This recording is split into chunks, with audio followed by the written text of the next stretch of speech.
ఇక ప్రకాశం బ్యారేజీకి వరద ముప్పు పొంచి ఉందని చెప్పేసి చాలా మంది కూడా ఆందోళన చెందుతున్నారు. ఈ కోవలోనే అక్కడ కొన్ని మరబోట్లు అయితే మాత్రం అంటే ఇసుకను వెళ్ళేటటువంటి మరబోట్లు ఆ ప్రవాహాన్ని ఉధృతికి వచ్చేసి అక్కడ పిల్లర్ని అయితే మాత్రం 69వ పిల్లర్ దగ్గర ఢీ కొట్టడం జరిగింది. దీంతో కొంత పిల్లర్ అయితే మాత్రం డ్యామేజ్ అవ్వడం జరిగింది. ఈ నేపథ్యంలోనే ప్రకాశం బ్యారేజీకి ముప్పు ఎంత వాటిల్లేది, మరోపక్క దానికి వలన ఆ డ్యామేజ్కి ఏమన్నా ప్రమాదమా అనే ఇది కూడా కోణంలో కూడా అధికారులు అయితే మాత్రం ఇంజనీరింగ్ అధికారులతో అయితే మాత్రం చర్చిస్తున్నారు. మరోపక్క తక్షణ సహాయం అయితే మాత్రం అక్కడ చర్యలకు ఉపక్రమించారు.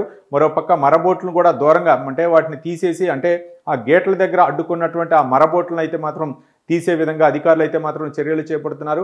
ఇలాంటి పరిస్థితి 2009లో వరదల కారణంగా వచ్చింది. మళ్ళీ ఇప్పుడు వచ్చినటువంటి నేపథ్యంలో దీని స్థాయి అంటే దాదాపు 11 లక్షల క్యూసెక్లు వరద ఉధృతి కొనసాగుతున్న నేపథ్యంలో అక్కడ అధికారులు అయితే మాత్రం చర్యలు ఉపక్రమించారు. మరోపక్క ఎలాంటి విపత్తునైనా ఎదుర్కొనేందుకు అయితే మాత్రం ఆదేశాలు ఇవ్వడం జరిగింది చంద్రబాబు నాయుడు.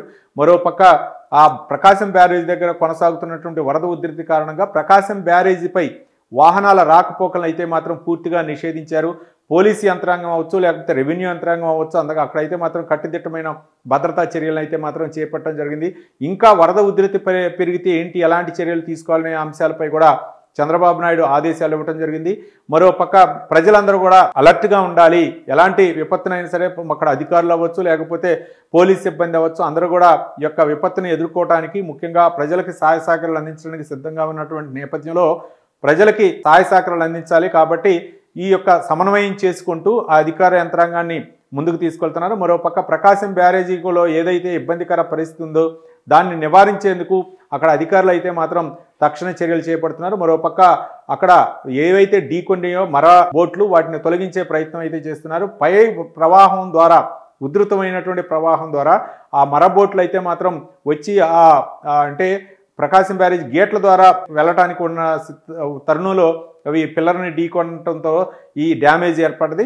కాబట్టి ఆ డ్యామేజ్ని ఏ విధంగా నివారించాలి, మరోపక్క ఆ భద్రత ఏ విధంగా ఉంది బ్యారేజ్కి అనేది కూడా అధికారులు అయితే మాత్రం చర్చిస్తున్నారు.